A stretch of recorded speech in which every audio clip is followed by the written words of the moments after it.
Next, if x varies directly as y square and x equals to 4 when y equals to 5, then find the value of x when y equals to 15.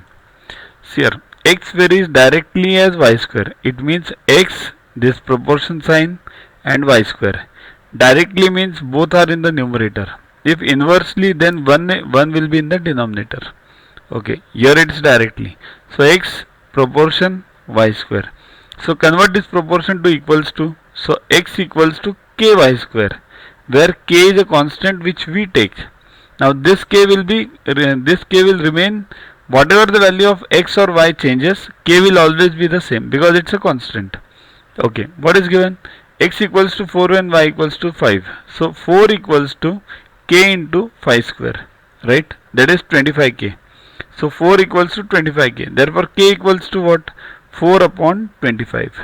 Now you got the value of k. Therefore x equals to what? K will be now 4 upon 25. So x equals to 4 upon 25 into y square. Now what is asked? Find x when y equals to 15. Put the value of y in this. Therefore x equals to 4 upon 25 into 15 square. 15 square is what? 225. Right? 25 ones are and 25 what? 9s are 225. Yeah. So 9 4s are 36. X equals to 36.